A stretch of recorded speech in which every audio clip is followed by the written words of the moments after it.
The discourses are many things, but if they are anything, they are Descartes' intellectual autobiography. And like any good autobiography, the discourses help explain who Descartes is, what makes him unique. Descartes makes that clear at the end of the discourse when he notes that he has always had an especially great desire to learn how to distinguish the true from the false. Yep, that's Descartes. That's who he is. Truth is his passion. And his burning desire to know the truth, in part, is the reason why he is such a great philosopher. And his very original method of discovering the truth, which he explains in the discourse and will later show you in the meditations, is what makes Descartes the founder of modern philosophy.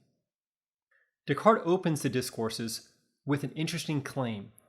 He says that everyone has an equal amount of good sense, or what he later often refers to as the natural light of reason.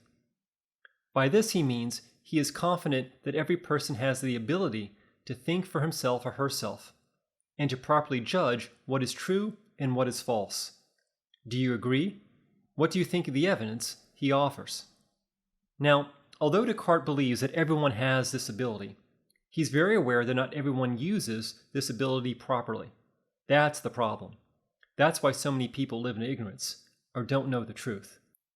So in the discourses, Descartes gives you his method for distinguishing the true from the false. He stresses he is only highlighting his intellectual journey, his path, because he does not want to tell you what to think. No, Descartes wrote a discourse, which is a conversation between intellectual equals, and not a lecture, because Descartes values your intellectual autonomy too much to tell you what to believe. Descartes rejects writing in an authoritative voice. His discourse is personal.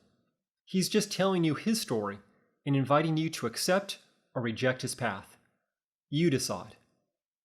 Descartes emphasizes two parts of his life. First, he writes about his formal education, which we would recognize as his days in high school and college. Descartes was very proud of his education, but as you read about this time in his life, pay attention to how he criticizes certain disciplines for not clearly proving the truth. Most importantly, pay attention to what he has to say about math and philosophy and theology, which he often groups together. In order to understand his criticism, it is important you consider Descartes' analogy of a building, which has both a foundation, which we don't see, and a superstructure, which we do see. Descartes recognizes that you can't have one without the other, or if you do, then something is wrong with the building. The question here is which discipline, math or philosophy, has a certain strong foundation, but has no superstructure, and which discipline has a large, ornate superstructure, but no foundation. Second, he also writes about his days after he abandoned school and studied the Book of Life. This period of travel was a remarkable time of discovery for Descartes.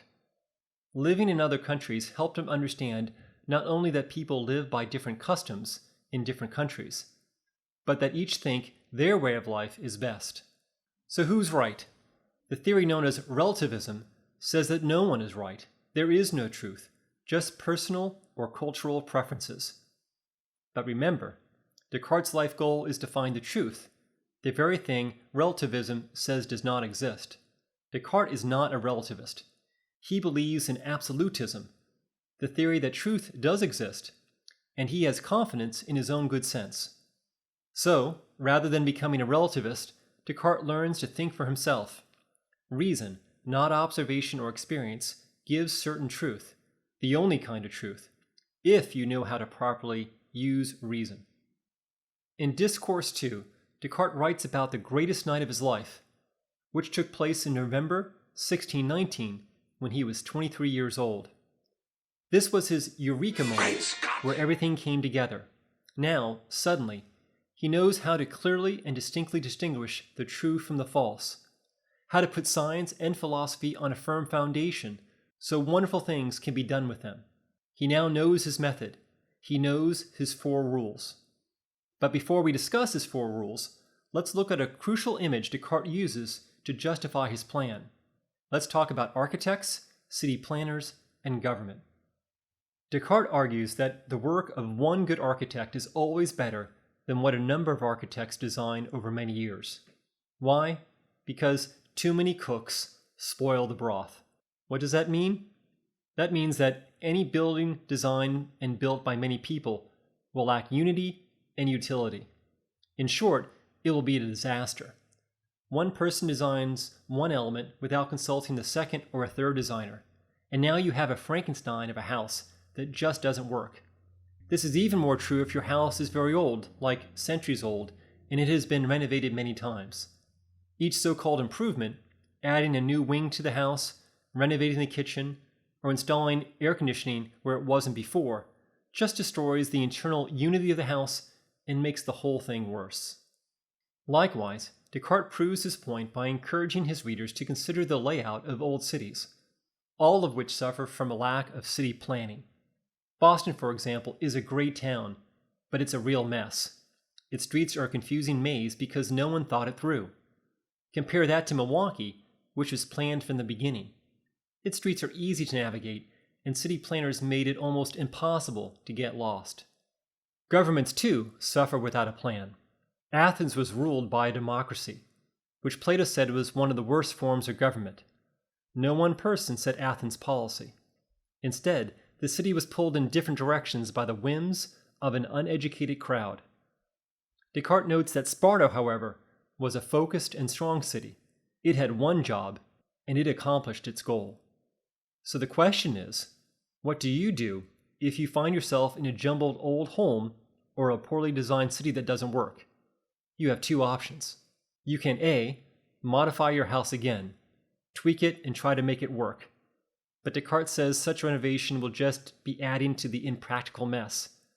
Your work will just make it worse. Or you can, if you are brave and committed to the truth, B, burn it down and start anew. Burn it all! This second option is the way Descartes went. His singular goal, if you remember, is to find the truth. The only way to ensure you have the truth, he says, is to reject all knowledge you learned from experience or teachers, everything you once thought was true, and burn it all down, if you want to create an environment that will guarantee you will find certain truth. So what do you think? Is his method crazy? Is Descartes preaching madness? Or is he some kind of visionary who is on to something remarkable? Descartes knows that not everyone will follow his path. He's fine with that. As a matter of fact, he says that two types of people should not do what he has done. So who are they? Are you one of them? Or do you have the necessary courage and determination to follow Descartes' example? If so, take a close look at his 4 simple rules. I am, of course, curious what you think of these 4 rules, and if you think they work as well as Descartes thinks they work. Will they give you certain truth? Well, I hope you enjoy reading Descartes' Discourse 1 and 2. Until later, peace.